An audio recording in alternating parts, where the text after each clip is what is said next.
Hey everyone, and welcome to Dominion 6. This is my first video on Dominion 6 using Dominion 6. So yeah, we just got the go ahead from Illwinter to start putting out some videos, whereas release is going to be very soon, probably the end of next week. And yeah, it's pretty exciting. I'm going to go through, I have a bunch of things prepared that I want to go through, but I kind of didn't really prepare as much as I should have for the day when they were like, go ahead and release stuff. I tend to procrastinate and, wait to the last minute. But in this case, I didn't really know when the last minute was, so I just kept waiting. But I haven't fully procrastinated. There have been a lot of things I've been working on. I just haven't taken them to the finish line. So I'll show you some of those things at the end of this video. But for now, we're going to go ahead and talk about the top 10 things that I'm most stoked about to play with in Dominion 6. And here we go. The first thing is diplomacy. You can now do diplomacy in single player. You can get out of wars in single player, right? So you can declare war, you can break, or you can propose a non-aggression pact.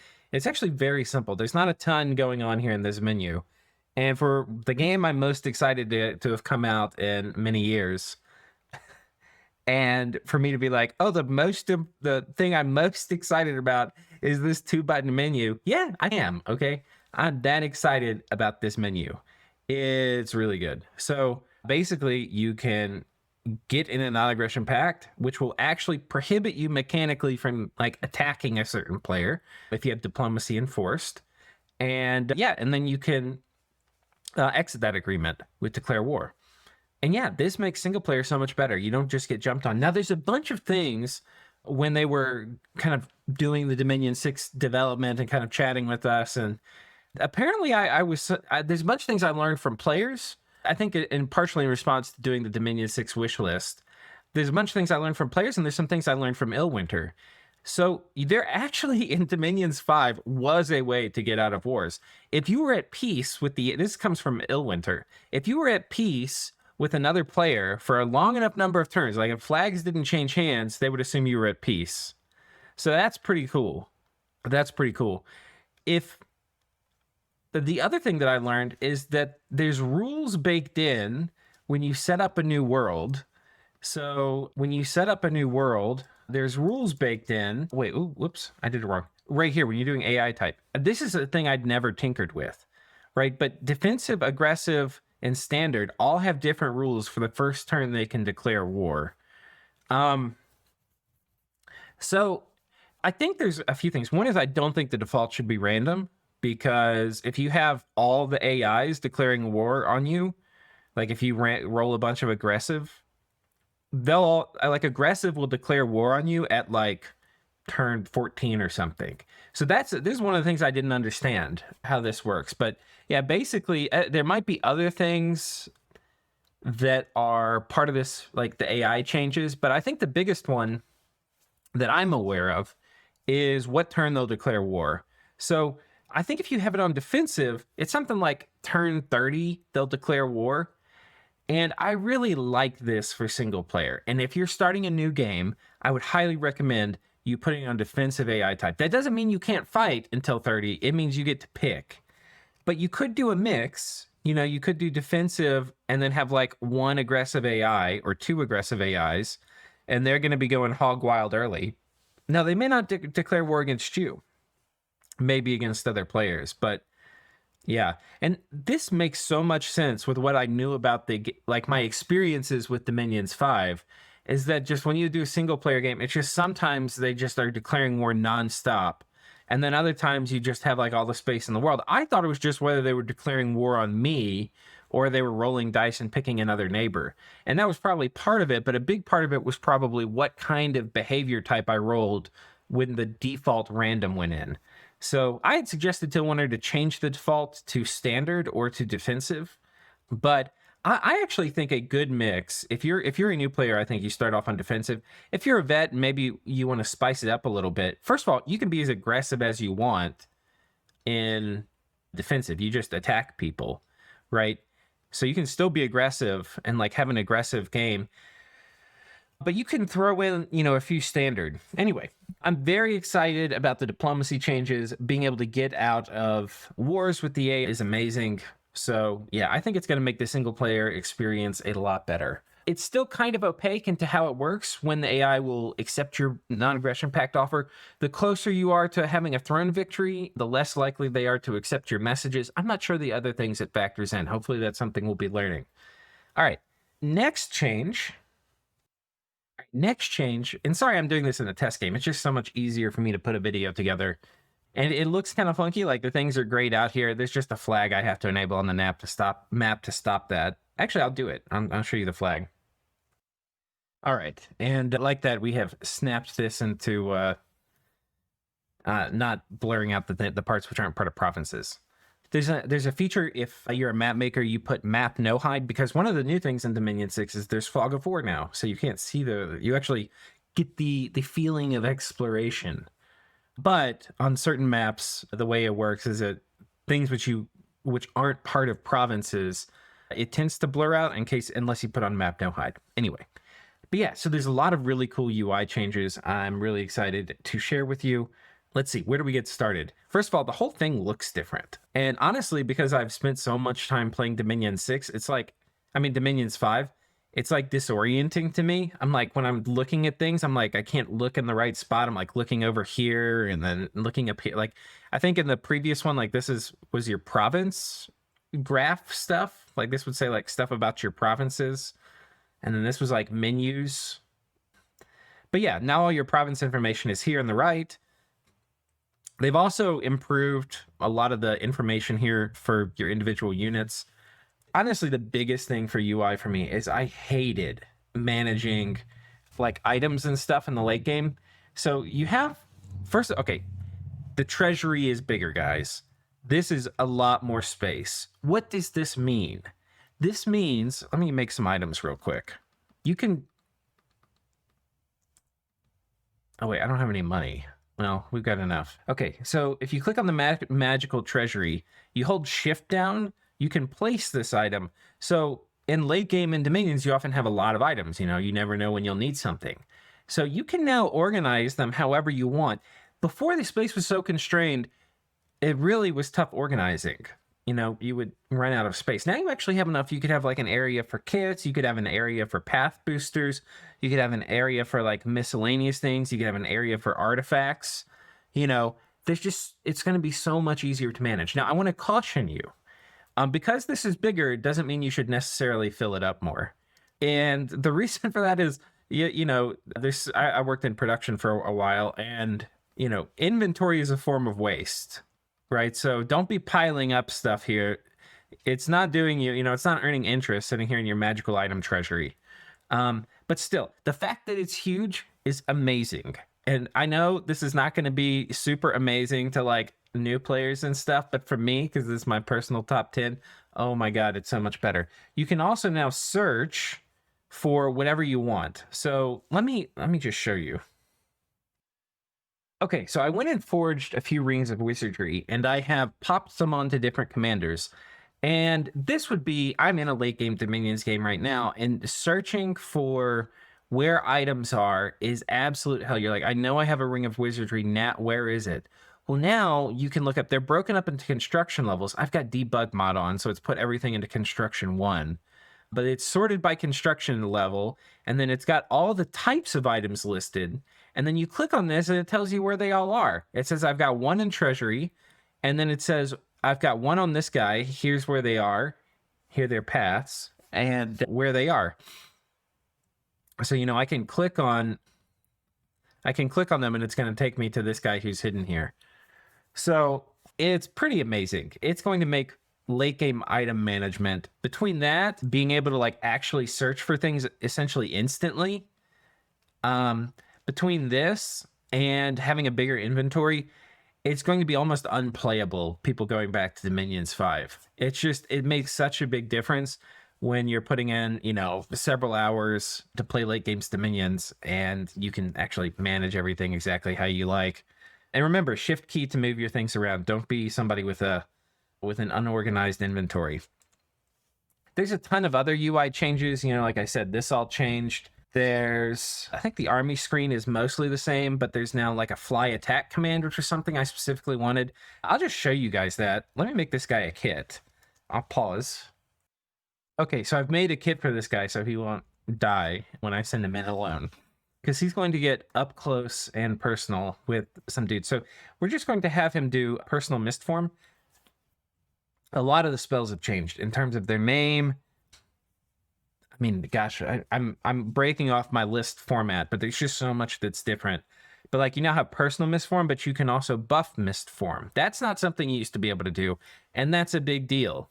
But yeah, there's a lot more things which are point buffable, or which have, like, instead of being like army or only yourself, there's like middle ground where you can do like, you know, like a big area weapons of sharpness, for example. Or, you know, like a medium area weapons of sharpness, or like, I think there's an army wide weapons of sharpness. There's a lot of things that have changed. There's also, there's an individual weapons of sharpness. There's so many new things, guys. Guys and gals. So, okay, so what we're going to do is we're going to do one buff. We're going to do personal mist form. Then we're going to do fly attack one turn. And then we're going to cast everyone's favorite spell, which is shockwave. And let's see if this works. Now, when you're in combat, you only are going to cast it like 25% of the time, unless you have combat cast, which I don't think we have on this chassis.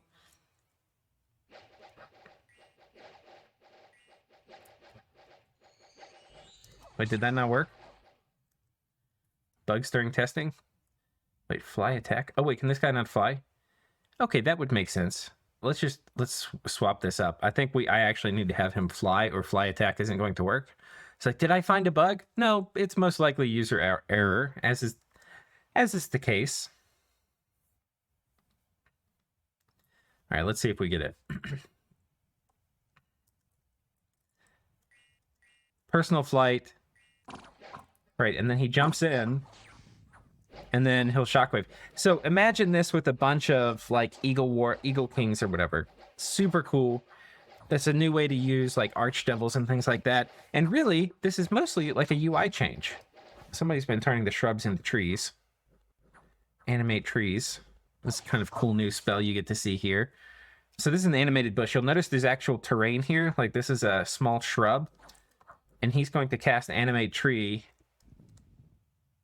and likely turn one of them. I'm not sure which, oh, this one. He turned into a little shrub. So that's pretty cool. It gives you kind of a way to do limited skelly spam with nature mages. Okay, other UI changes. Let's see, it's winter now, so it's coded the map in white. Gosh, there's so many. Let's just scan through all these menus here at the top.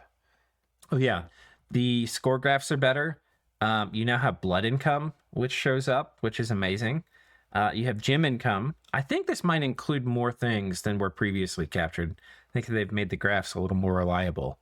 Yeah, so that's super cool. Provinces, blood income, gym income, research dominion, army size. Yeah, we'll blood hunt here, and we'll just have that show up here on the blood income. So we got 14 slaves, and if we look, you can see our blood income popped up. So that's super cool. It also means for blood nations, people can now know how big your blood economy is, in addition to like you knowing how big it is. So that's kind of cool. Yeah, there's a lot of things. We're going to go on to the next one. The new bless system. Let's go ahead and look at the bless system. So let's make a god here for TNG, and we'll take a look at the blesses. So there's a lot of things that have changed. It's going to take me a minute to go through them all. The first thing that I probably need to say is look at the bless points. So you see I've got 2 bless points here because I've got 2 and 2. 1 point, I can have 1 in everything. It doesn't give you any bless points. But the second you go to 2, you get a bless point. Okay? This is a change. It used to be that once you got to 3 or 4, depending on whether you had all of the elemental paths, like, this would break you into, like, start getting bless points. But when you got them, or if you didn't have all of the elemental ones, you could just go like 4 and 1, and it would be like, boom, you get 4 bless points. Let's do it in this one. It'd be like, boom, you get 4 bless points. Here we'll only get 3. So basically, there's a penalty in a way for going wide. Like, the more wide you are, you're going to lose, you know, like if you were 3 in everything, you don't get as many points.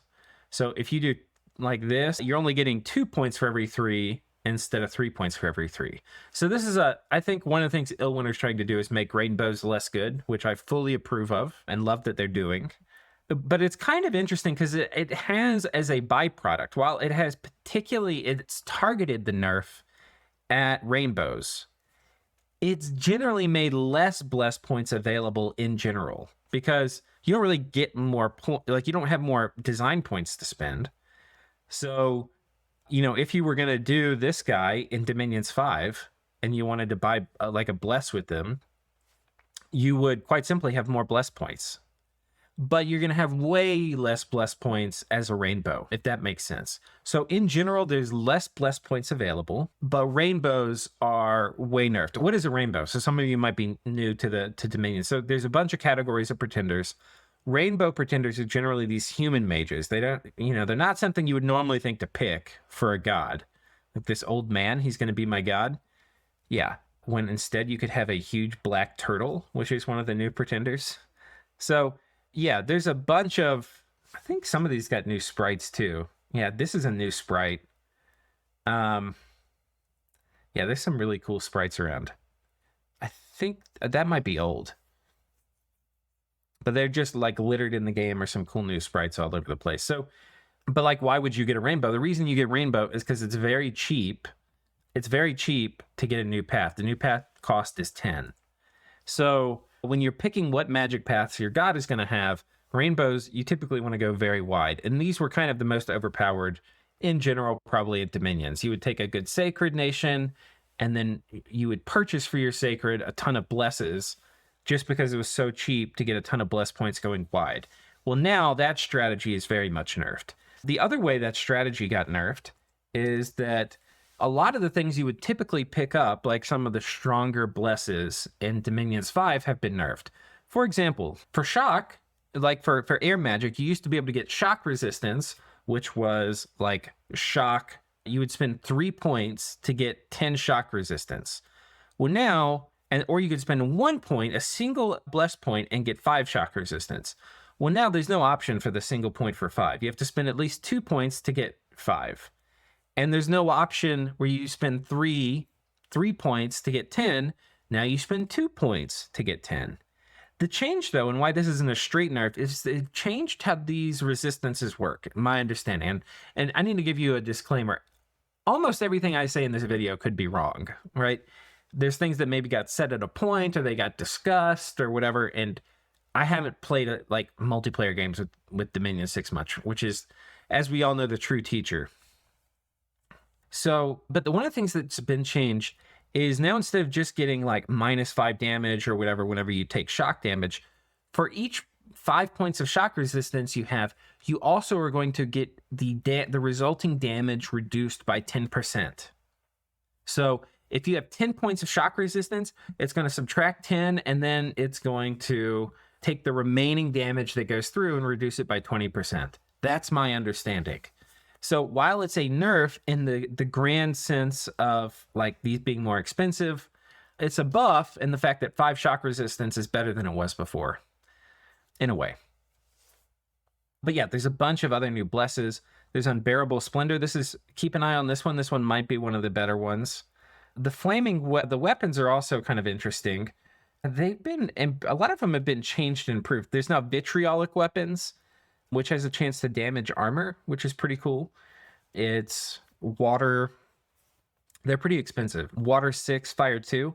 And things, even though this doesn't look that expensive, things, because you have fewer bless points in Dominion 6, which, by the way, I wouldn't mind if they, like, gave everybody, like, an extra, like 2 or 3 bless points just in general for you to spend. I don't think that would be bad if your default was 2.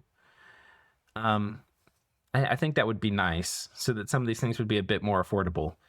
But it's fine how it is. I'm not saying I need to. It was just my feeling. Some of this too, you have to understand, is like I'm in some ways clinging to old Dominions 5 and they're trying to forge like new Dominion 6. And so certain things I'm just like, oh, this is a lot different than before, therefore it's not good. That doesn't necessarily mean it's true. But yeah, anyway, vitriolic weapons. You have things like slow weapons, which are kind of cool. It's going to inflict slow on a bunch of on dudes. So this can be great for anti-elite. I don't know if this is on hit or there's a bunch of details that are important to work out on this. And then you have like frost mist weapons. These can make like huge clouds of mist around your guys, which are kind of cool. It'd be like as if they have really powerful auras. So there's just a bunch of really cool things down here. The other one is fear, right? So fear has been reworked. Now, instead of capping out at -5 morale, it can go up. Oh, excuse me. It can go up to -10. But Sermon of Courage now fights against that. So you can now like have this battle between Sermon of Courage and Fear. But so it's kind of interesting because I think I had suggested the reworking Sermon of Courage thing. So they've done that. So now you can have this like battle where your priests are trying to embolden your troops and the Fear is making their thing that. But instead of being like, if you just reworked Sermon of Courage, it would be a nerf for Fear. So instead of nerfing that, they've added it so now Fear can go deeper. You can now go deeper into Fear. You can get -10. It used to be there wasn't a cap back in like Dominions 3 and I think in Dominions 4. And we're pretty close to that. -10 is almost no cap. So Fear in some ways is more powerful. Like having massed Fear troops will be very, very, very strong. But you can now counter it with massed Sermon of Courage, I believe. So it's very cool. There's a bunch of other new blesses, like all sacred units will heal battle. This one, wait, death. No, let me click it. Yeah, so Mending Bones. All sacred units will heal battle afflictions over time outside of battle. Mending Bones do not work. So this is like a death-powered, like recuperation, I believe, only for undead units, because it's sacred undead. So I don't. There's a bunch of cool things which are in here and are new. I'm really excited. I think it's shaken up the meta a lot. You're going to see a lot less of like stat-resistant sacreds, which was kind of the meta in Dominions 5. Quite frankly, nobody knows what the meta is going to be, and people have guesses. It might be we see a lot of Unbearable Splendor. There's definitely one of the ones to keep an eye out for, but it's insanely expensive. And by the way, there's counters to being blind. You could, have recuperation. You could take recuperation in your Bless, which is a lot cheaper than Unbearable Splendor. You can also put up like Solar Brilliance and stuff, and then it's like, okay, you're going to be blind too. So anyway, there's a bunch of things you could do. But that seems pretty good. There's also a bunch of... Where's the glamour stuff? Did we just scroll past glamour? Oh, no, here it is. So you have really cool ones like getting more experience. You can have it so you're resistant to sleep spells. A lot of it, like with improved casting AI in Dominions 5, Sleep Cloud was just brutal. And I think there's more sleep magic in this one as well. And they might have also made it so you're resistant to like dream seduction too, which is pretty cool. And then, yeah, we have improved stealth, or this will give stealth or improve your stealth, which is pretty cool. And then we have dread, which is like it's a fear. So it's a cheap fear, but it can be negated by true sight. So it's like really good until it isn't. But it's definitely cheaper. Fear is 8, and this is 7. I'd probably take Fear and if you're going to spend that much, you don't want it to get negated. But, you know, like PD and stuff is basically never going to have true sight. Displacement. So there's this whole, going into all the Glamour Magic is going to be its whole thing, but there's a lot of things that will like remove from attacker, you know, like you're displaced or you're blurred, and attacking units will have their attack skill reduced by 5. So anyway, that stuff is kind of cool. And then luck is one of the things that moved down here to Glamour. So anyway, the new Bless system is great.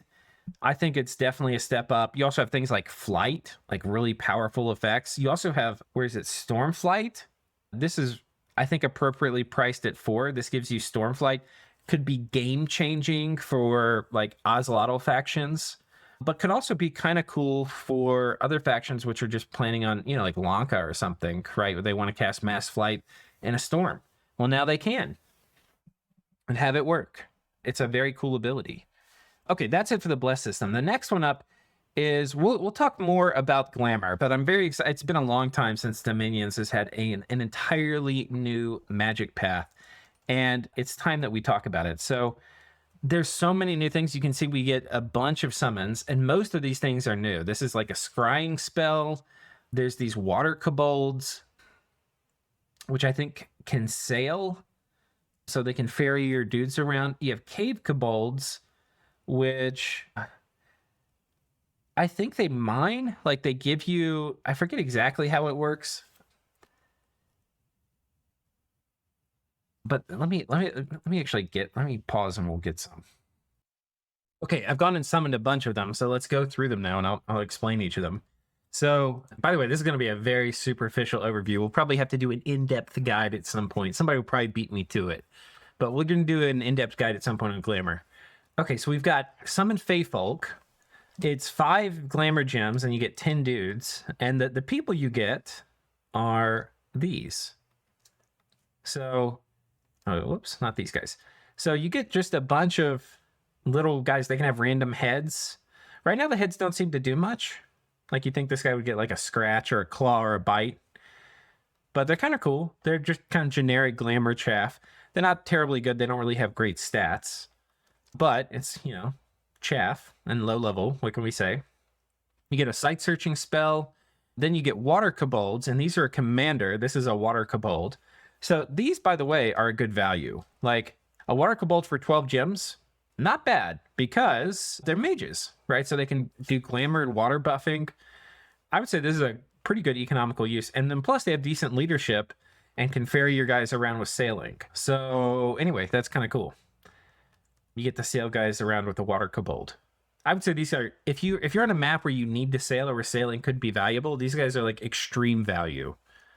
So pretty cool. Then you have cave kobolds. And cave kobolds, I believe, are these guys. What is this dude? Oh, it's a blue cap. So cave kobolds have this interesting trait, mining resource bonus.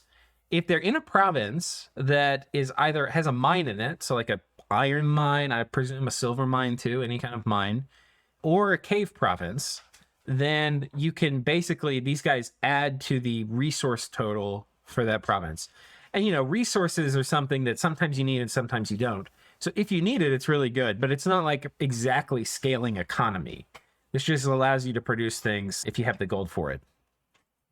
But these can be pretty good, especially if you're like, if you need to, like maybe one way definitely to think about it is if you find a mine near your capital, and let's say it's later in the game and you've increased like your Dominion score so you can get more sacreds per turn. You could, but you would be maybe resource locked, or maybe you fort up around your capital and you don't have enough resources. Well, potentially, depending on the type of capital you have or whatever, you might still be able to get enough resources for your cap with enough of these guys. So that's kind of cool. Then you have the Fey Footfolk, and these guys, I think, so let's take a look at this one really hard, because for 12 gems, you get 5+ effects. So the plus is bonus if you're higher than Glamour 2. I would say these guys are pretty top-end summons. They're 2 gems per, which is expensive, but they have Glamour and they have like 20 defense, which is extremely high. And they have a magic weapon, which is very good. So they're also disease resistant, which is nice. They do have some problems, like they have iron vulnerability, but they have decent protection and they need not eat. They also have old age, which is really nice. So, and also, speaking of UI improvements, it tells you the home province here. This was missing from the Dominions 5 UI. There was no way to find this. So this is kind of cool. But yeah, this is super sick. Yeah. Very cool. I think those are definitely they're potentially a great summon. I mean, we could look at what level they are too, because I've got debug mod on here.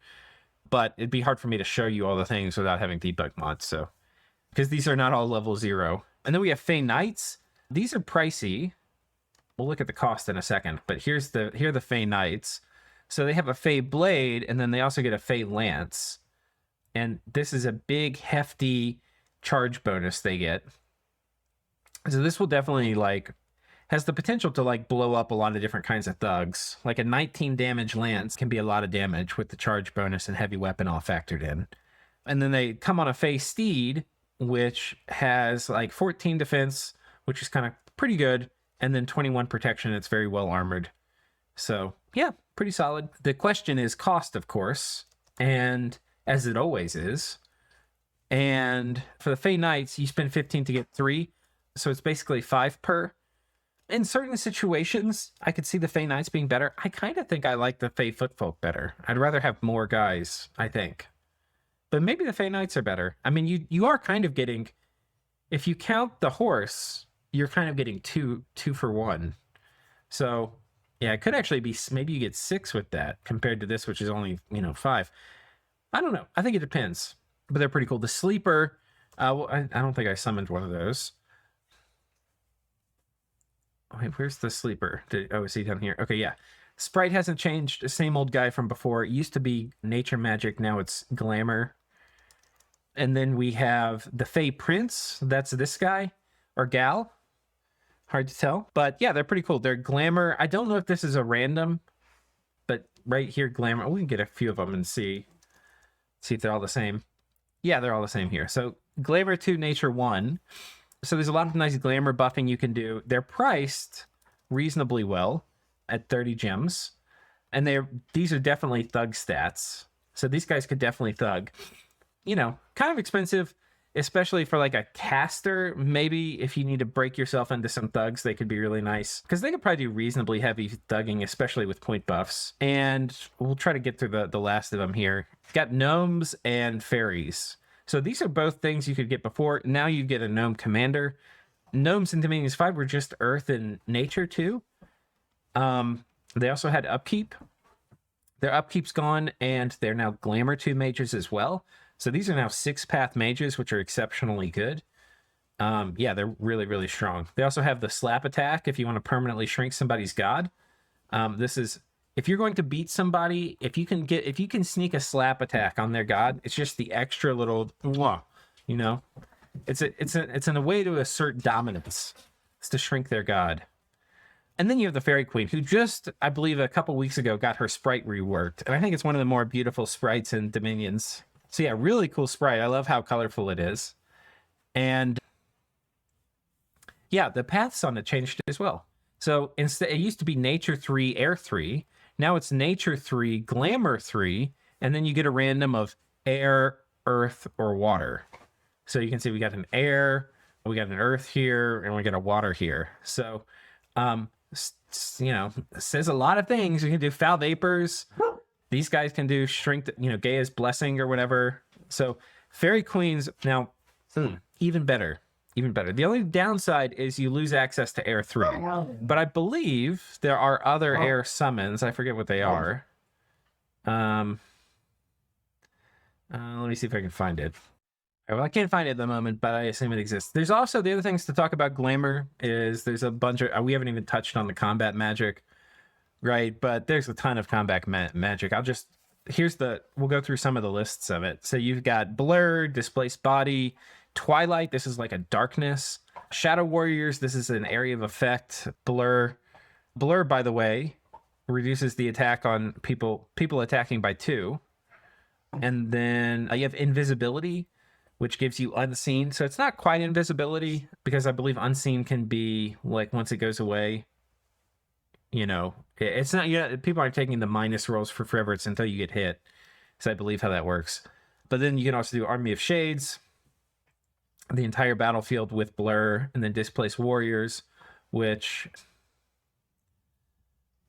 this is the more intense version. So this is not Invisibility, which is minus 10 until you get hit, but it's not Blur. What was it called again?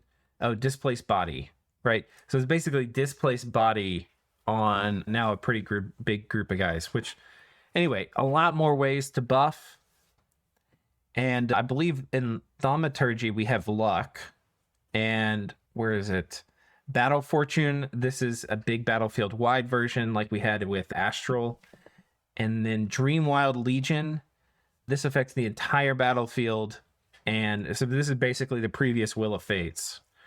So this got moved down here. But you can see there's a bunch of other things in Glamour. You got a bunch of sleep things. There's a Group Luck spell, which is nice. This didn't used to exist. So you can now do like bigger, area of effect luck buffs on your army without gems. Sandman's Blessing, sleeping. What does this do?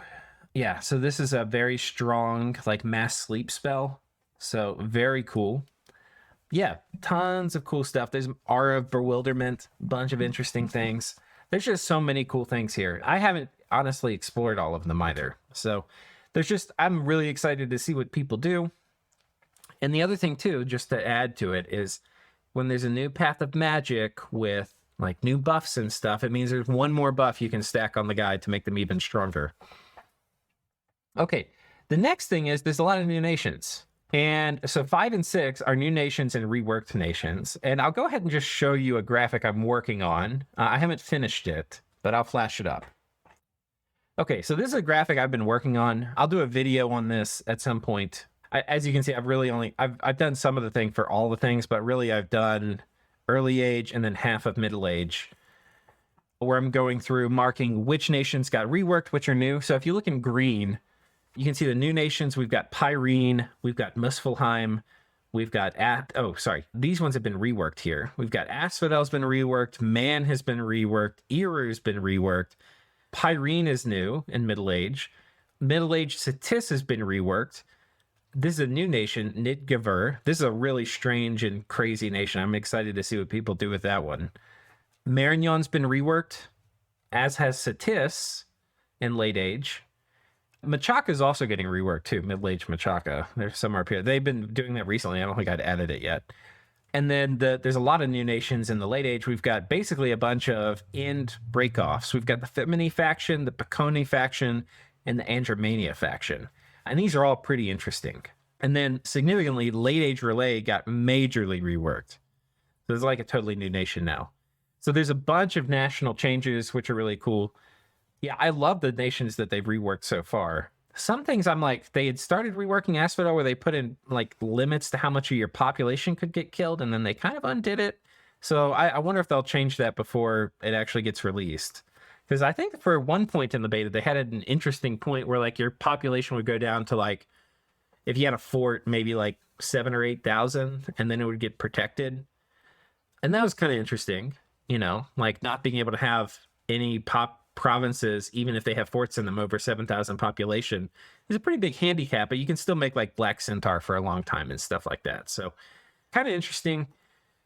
But they've done some other changes to it. It's pretty cool now. But I think they undid that population thing or something. I don't know. Anyway, we'll see what happens when it actually gets released. But yeah, I love a lot of the nations which have been reworked. Other things are kind of strange, like Zabalba didn't quite get reworked, but a lot of the units in it kind of got changed, like some of the scorpions and some other things. And then cold-blooded got changed. So all the nations which are cold-blooded used to be like a death sentence if you were fighting in even a bit of cold. And now it's actually something you can manage. The penalties are reduced significantly, and if you have cold resistance on the unit, they get further reduced to being very minor. So it's very cool, I think. Like, it's still, if you're fighting in Cold 3 with cold-blooded, you're probably still going to get wrecked, but it's not impossible to now win a battle just because you're cold-blooded in Cold 3. Especially if you put, like, you know, mass Frostfind or something on your army to get cold resistance. You'll still be having a penalty, but it won't be enormous. We'll go through this in a lot more detail, but the new nations are all very cool, very flavorful. And the reworked nations, they pick nations that really needed some love. And a lot of them are top end now. Like Late Age ctis is great. Late Age Rlyeh is great. Asphodel may not be great, but I think they're much more playable. Or hopefully they will be. Iru got reworked to be cooler. You now get like human stuff. It really does feel like the true mixing of elf and human. You get like solid human troops and then some elf troops in your capital. Yeah. And then Man got sacreds now. They're now like a sacred. You also have sacred summons, which are pretty good. And Man has some of the better sacred cav in the game. So yeah, it's a pretty good. Yeah. Anyway, very cool. Next up is terraforming. Okay, so this is my little region of ctis. I'm going to go ahead and preach here. Go ahead and get our dominion up. You can see it doesn't have a lot of swamp around it. I'm going to fast forward, let our dominion spread. Middle-aged ctis will terraform land into swamps, and this will just give you a sample of what it looks like. Now, this is not the default Illwinter map, and we'll talk a little bit about what that means for terraforming in a second, but I'll fast forward. Actually, let it early age ctis instead of middle age. This is middle-aged ctis. A different game, but I think it might be the same spawn spot, actually. So anyway, look at it. I'm going to fast forward. And here you can see it's started to change. This province has turned to swamp, and give it a little bit more time. And here's a good bit more time. You can see it's basically all turned to swamp. So this is really cool. The engine can support this. By the way, this doesn't happen terribly quickly. It's turned 22 now. So basically by mid-game, all of middle-aged ctis will be swamps, which makes sense. But speaking of terraforming, things have changed a bit. When you click on population, you get a summary now of the population growth. So we have base population growth, so everything gets a base of 0.2. If something is too much bigger, or like if something is a lot less than its carrying capacity, then you'll get like a population bonus based on the thing. And if it's way, like if something turns into a like a wasteland, I believe this will become negative because it'll be under the carrying capacity, something like that. Then you get the terrain bonus, and swamps inflict a -2. So this is like two growth scales as a malus. So it's a pretty big deal. It basically is going to give you death 2, like 2 death scales. So this is kind of and it's a weird thing. I don't know how I feel about it. Those of us in the beta have mentioned things to Illwinter about it. Like, do nations have like a favored terrain, and do they actually like them? And some of this gets back to like the population abstraction in Dominions. Like, are these population humans or are they lizards? You know, like it's not super clear, right? Because they tend, you know, if you have like a fort, maybe they're your race now, you know, because like you can normally recruit like indies, but if you build a fort, you can recruit national things. So then like maybe if you have a fort, you negate the penalty from certain types of terrain. That would maybe make sense. That also doesn't make sense that you like conquer a province and then like the next month they're all, you know, everybody's now you know, we built a fort there. Now everybody's a lizard, you know, but it doesn't matter. I don't think like the game. Part of the thing is if they have to model everything like that, you end up getting like Stellaris or something, and you end up not having like a war focused campaign. Like the core game loop of Dominions is building up armies, conquering stuff, and, you know, putting your enemy to the sword and thereby getting stronger and bigger. Some of you watching the finals may say that the core part of the Dominions is coalitioning or dogpiling people, but either way, it's a military focused game. And if you end up having to model all the little details of what part of your population is each race and all sorts of things like that, I mean, God, who knows? It ends up consuming probably a lot of the development time, but then also, you know, the players are going to be sitting there building buildings in all their provinces and stuff instead of scripting armies. And Dominions, you're supposed to be scripting big armies to have big fights. So, but anyway, this is another part of the UI improvement. You can now see what the population bonus is going to be. And yeah, you can change things. So like a forest gets a minus, I believe it gets a 2 penalty. Oh, can I not? Well, no, let me see it. One second, okay, yeah, actually, a forest gets a 0. I think wastelands and swamps are the worst. They get the 0.4. But I think there's something that gets a 0.2. I can't remember what it is. I thought it was forests, but I could be wrong. Anyway, so this one actually, you can see the population density bonus. So it's only got 2,000 people, despite that would be ideal for 10,000. So that's the density bonus. If something's overcrowded, like I said, I think it gets a malus. But so how do you change terrain? One is you can play middle-aged ctis. Their dominion changes things to swamps. How else can you change terrain? If you put up like a second sun, this will change, it'll give death scales throughout the world and make things hotter. If you death scales long enough, will change everything into wasteland. And once something's a waste, there's no real way I know of to get it out of being a waste. So you can wasteify the countryside with that. If you have growth, okay, let me talk about this. So death and growth, if you get it into 4, like death 4 and death 5. So scales now no longer go to 3, they go to like 4 and 5. And the way Illwinter is thinking about this is like 3 should be ideal. 3 is like, if you have a good scale, 3 is ideal. If you go to like growth 3 is nice, but when you go to growth 4, you start growing back like forests and shit. And so I think you'll have things like turn to plains and then turn to forests, but wastes won't. So like a swamp, I think will turn to plains, will turn to forest if you're growth 5. Certainly Yeah, I don't know how all the different things will, but that's my basic understanding of how it works. And if you have high death or high growth, you'll basically get, you'll get some of these things changing. You can also do it with spells, if you have a spell which will increase growth or death in an area for a period of time. So like fecundity is certainly something that comes to mind. And then also temples can add to your bless effect. So that's another way to get to those thresholds, which are going to terraform terrain. You can also, there's in-game spells. Let's see if we can actually cast one of these. It's not Tidal Wave. It's Gift of something. It's expensive. We basically get to sink a province. Lost Land. Yeah, 50% of the population dies. Units have a chance to escape depending on map move. 50% of map move 10.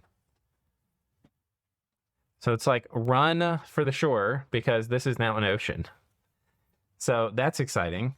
We didn't handle the shoreline artifact perfectly here in map nuke. So there's a way, this is not the default Illwinter graphics, right? This is not the map gen. The way map gen works is basically we'll just redraw this whole province when the terrain changes. When you do this with custom maps, you basically upload a version of the map, one that's all swamp, one that's all forest.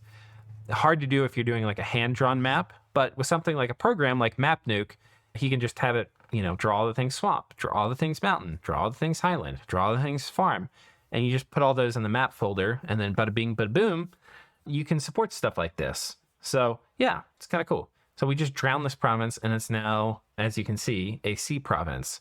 I'm not sure if there's a way to like turn it into land yet. We'll have to see. But that's that. So that's the reworked nations, the new nations, and now we've covered terraforming. Next up, we'll talk about in-game magic. So these have been changed a lot. Let's think of the best way to show you. So the main thing is that by default, once you get to level 9, you only, instead of researching a whole school, you only research one spell. This the consequences of this are interesting. One is it's going to drag the late game out where there's never really going to be a period where if you play with this setting, you're going to like, my mages have nothing left to do in the lab. The game will end long before you run out of research, I think. I'm sure somebody will finish all the research, but most of the time there'll always be something else to research. The other thing is that some of the globals, and they've changed a lot of the things. So some of the globals before, like the level 9 spells, you would just never cast. They weren't worth it. They just weren't good enough. And so they've changed a lot of them, like the price of Call Abomination and Ancient Presence. I think these are now cheaper. So like some of the late game summons, which were maybe a bit overpriced before, now have their price adjusted and maybe they're worth it now. But they would need to be, because if you had something which was only marginally useful, like, hey, maybe I can use it, maybe there's a small use case. That's what a lot of Dominion is built around. Like you research Alteration and there's some spells in there that you might never cast. You would never spend the research just to get them, but because you were researching it for your other main objectives, like you wanted Fog Warriors, you picked up all this other stuff along the way, and then you can find cool use cases for those, as you play the game. So that's kind of cool. Well, now with having to research each spell individually at 9, you actually have to make a very strong case for each spell individually. So they all need to be pretty strong. And they've buffed a lot of the level 9 spells so that they are that strong. Some things might still need to be adjusted though. But that's a kind of cool change. A lot of the level 9 stuff feels a little bit more game winning than before. So that's kind of cool. I think they could probably do more. I'll have to go through. I'll probably have another video at some point that's like a review of all the level 9 spells. Like maybe we'll do a tier list or something. But yeah, the in-game magic has been changed a lot. I think it's really interesting that like the research in magic isn't ever like fully over. I think that's pretty cool. And I like that they buff some of the spells. The next thing is that there's now another way to take down globals. Now, this actually I can't show you because there's a bug in the game, but it worked earlier in the beta. I think they just must have changed something. But I'll just do it and show you the bug. You'd cast Mother Rogue. You can see it's been ended. There's some weird bug that caused it to end. But I'll just tell you what happened because it's been working for the rest of the beta. Basically, you cast it, and that you see this like flume of stuff coming up from ctis, which means I've cast a global here. And that global, not all global, so like you could cast like Eyes of God or something like that.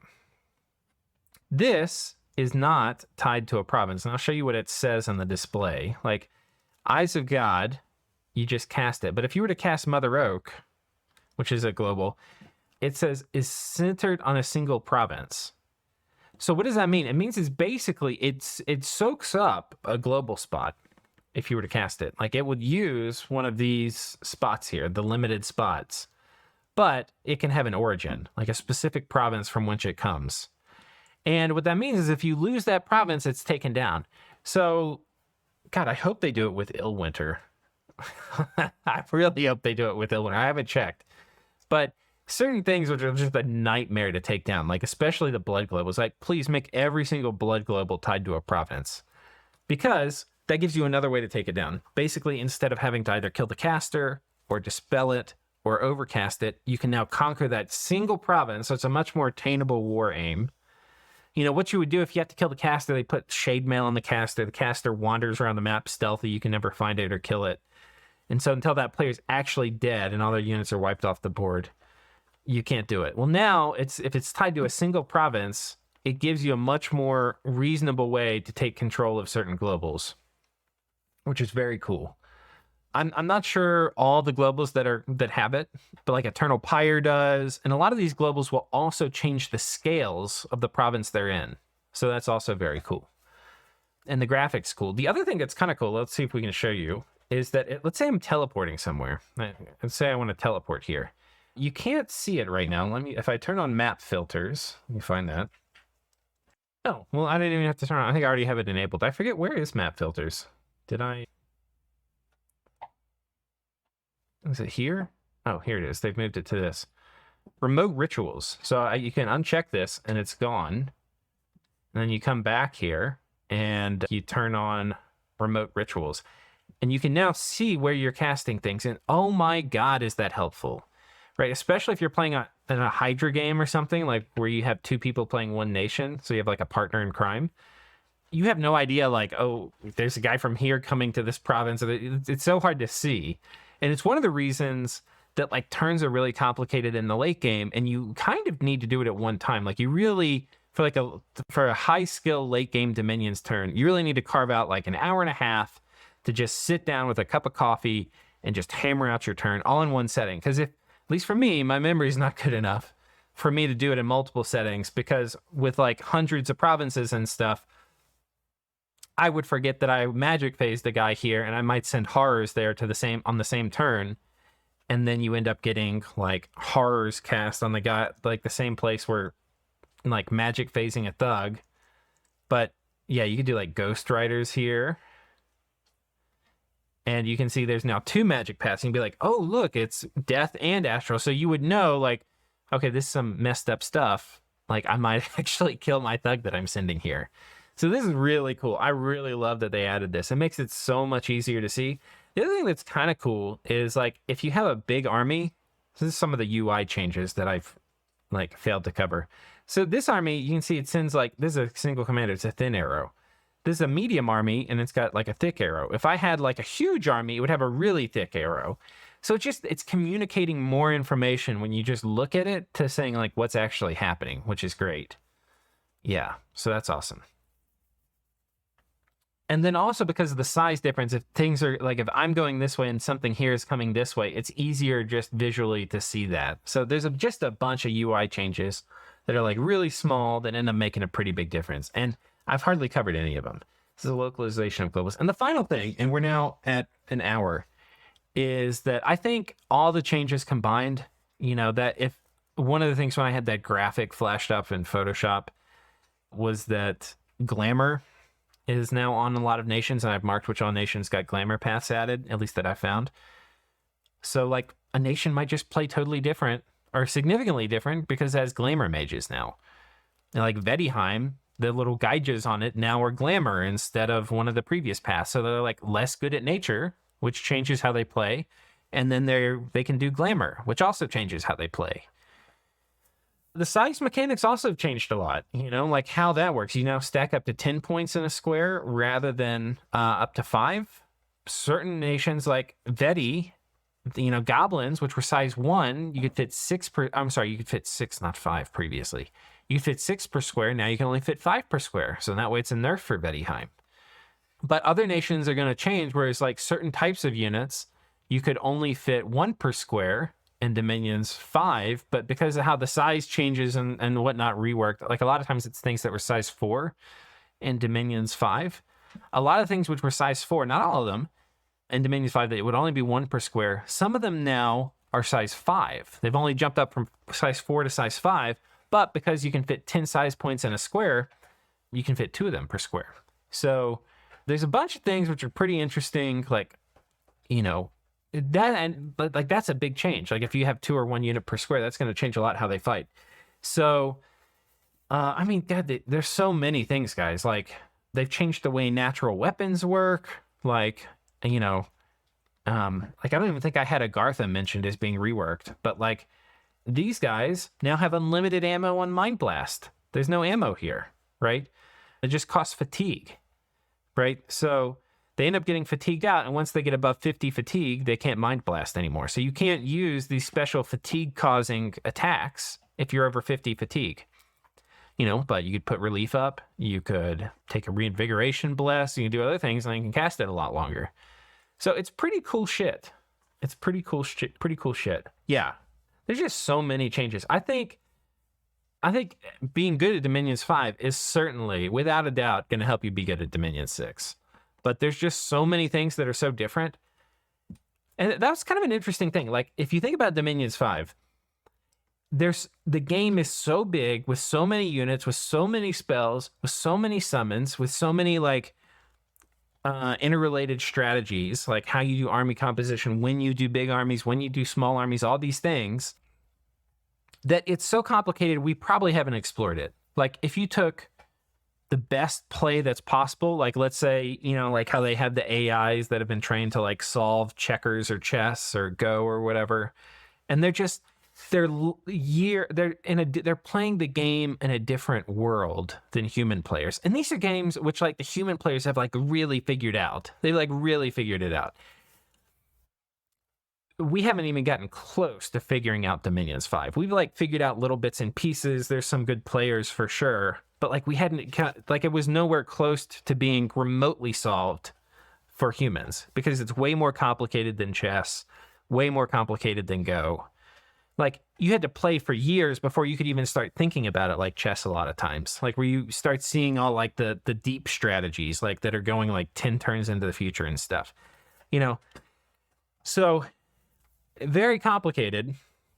Hadn't solved it. And that was one of the fun things about it, was, like, you didn't, you know, like in World of Warcraft or something, if you don't do, like, the meta strategy, you get, like, yelled at or something by your guildmates. Like, you have to do the meta stuff. It's, like, totally solved. It's, like, playing Warcraft is like going to a day of work in the office. Like, have your job, you have to do it. It's understood, it's known, it's solved. And sure, some people innovate, but they're kind of like on the periphery. Dominions, like, people hadn't figured it out, you know? And it's this big, complicated space to explore of like, will this work? What's good? And that was one of the fun things about it, is you got to like really try things, and maybe you figured out something nobody had figured out. I feel like I've done that dozens of times. With Dominion 6, I feel like this is all getting turned on its head. Like, all the skills you learned at Dominions 5, all the strategies you learned, like, yeah, they might still be good in 6, but you know what? There might be totally new, better ones. You know, the bless system has changed. The nations have been reworked. The balance of power between mages and units, you get tons more units now than you do mages. The late game magic has changed. There's a whole new magic path. I mean, guys, it's going to be, the meta for this is going to be just nobody knows. You know, and and that there's probably also going to be some bugs in release that we find out when we start doing multiplayer games. So that's the other thing. Like, the most famous bug was in Dominions 5 when it was first released. The quickness bless. Let me get it real quick. The quickness bless right here. It's supposed to give you some bonus stats, but then double the amount of, you know, movement and attack points you get in combat. But it secretly quadrupled it. So nobody knew why, but people just knew that, because it was a new bless at the time. I think quickness was new or something like that. So people just knew it was really good. They're like, oh man, you're just crushing people with this. Or maybe it was the real-time combat or something. I don't know. But Yeah, it turns out it was quadrupling rather than doubling tax, and that's why it was so good. So I'm sure there'll be the equivalent of that as we figure out, as you know, people are doing more multiplayer and stuff in Dominion 6. Oh man, the other thing, I'll just mention this in closing. This is my free number 11, is that there's no lobby system, guys. This is so sick. Look at all these. So this is all games, like basically test games from the beta team. But you can just come in here. You can create or enter game lobby. You can create a new game.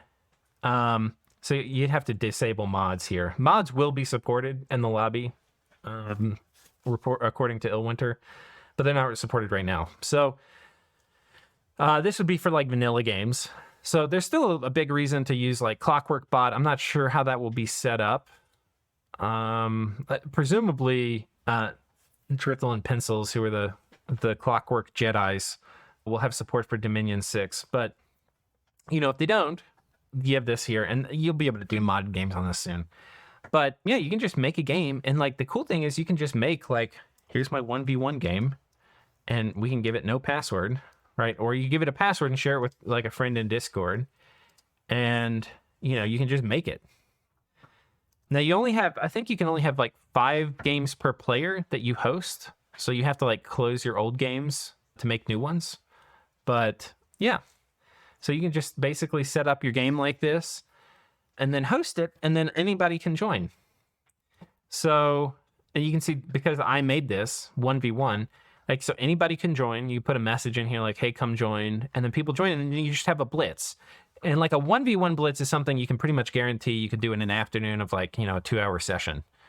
Not always, but a lot of times. Yeah, so that's really cool. I think there's going to be a lot bigger blitzing scene, which is what we call like when you're not doing long form turns where everybody, you know, it's like one turn a day. A blitz is like where everybody's sitting there at the same time playing turns. And like 1v1 blitzes are the fastest because there's fewer people to wait on. So yeah, anyway, very cool. Yeah, hope you guys are stoked about Dominion 6. Let's talk real quick about the videos we're going to have coming out. I want to have this come out pretty soon where I share all the changes, and we're going to go through and talk about pretty much what I have a spreadsheet where I'm also tracking what some of the changes are. And this is mostly for Dominion's 5 players going to Dominion 6 so that you actually know what's in the game. I probably want to I know Daz is going to do like a new player guide. I'll probably join to that and make a new player guide in the first couple weeks too. So there's a few options for people to pick from. Daz's will probably be better because, as I have been reminded repeatedly, the last time I made a new player guide is like I always use words and things that I like assume people will know, but if you're new, you don't know, obviously. It's really hard when you play a game so much to like take yourself out of the lexicon, like to forget all of the jingo and, you know, terms that you picked up. But I'll probably do a new player guide. There's also a mod I'm going to make, which is this is also one of my top favorite things for Dominions, is you can now have AI pretenders. Like the way it works is I would make a mod, like let's say it's called Lucid's Pretenders. Theoretically, it doesn't exist yet, but it will. And it would be a set of pretenders for every nation in the game. And if you have this mod turned on, then when the AI goes to pick a pretender, it will pick a pretender from that mod list, from the modded list of pretenders. And that means you'll end up fighting against AIs who have like cool things on them. So between the ability to like have diplomacy with AI, basic diplomacy, and then also with, you know, the AI having sane, interesting, or funny pretenders, I think single player is going to be a lot more interesting. So that's really exciting. So I'll be covering some of making of that mod. I've already recorded some of the videos for that. I'll probably put one of those videos like properly up on the channel, and the last of them I will probably put up, but I won't have it where it like pings everybody or it like comes up in people's feeds. I think there's a way to turn that off for some of the rest of them, because it's going to be kind of boring me just talking about making a pretender for every faction. I'm going to end up probably having several hours of the video as I make pretenders for every single nation. So that'll be coming up. I'm going to port all of my mods to Dominion 6, and some of them will have to be changed a fair bit. Like a lot of the names of spells have been changed for improved casting AI, so I have to rewrite that mod almost from scratch. That's going to be a lot of work. That one will probably be later, like months coming out. And then I've got my temporary gem item, and another one of the there's so many small changes that have gone in to make this better, guys. Like You can now have blood temporary gems, which is really cool. That wasn't something you could do. So I had like weird workarounds I had to do in the mod for Dominions 5. Now you can just do it in Dominion 6. It's actually a really cool mechanic. It's like use your own blood. So you like lacerate yourself and then use that blood for blood magic, but you get like the bleeding debuff. So it's very cool. So there's items that do that. But anyway, I'll have to rewrite and I'll have to make up some glamour temp items. So we're going to have to redo that. I'll probably share that. And then we're also going to be having some Let's Plays. So I know Daz, Tactic, Wade Star, and I are like organizing a small game amongst our same old usual suspects there. We'll see if we can get some of the other kind of big time Dominions people in to join. But yeah, so that'll be coming up. I'm going to be doing some single player playing, and we'll try some fun builds on some of these factions. Honestly, I'm tempted to me, because I have love of like a lot of these old factions. In some ways, I'm more excited about playing some of the reworked factions than I am about the new ones, just because like when you make something better and it's something that I used to love, like Agartha, it's kind of cool. So anyway, that's pretty exciting. And then what else? Yeah, and then we'll probably be starting. I still got a bunch of Dominions 5 videos, like hundreds of them I've never released. Some of it's because, I don't know, there's a bunch of reasons. I might be trickling some of those up. Let me know in the comments what you think. Should I continue to release some of the old Dominion stuff I've already recorded, or should I just say, to hell with that, let's move on to Dominion 6 only? Let me know. All right, but I think that's it. I'm very stoked about Dominion 6. It's coming out on the 17th, so that's next Wednesday. So get excited. Until then, this is Lucid, and I'm out.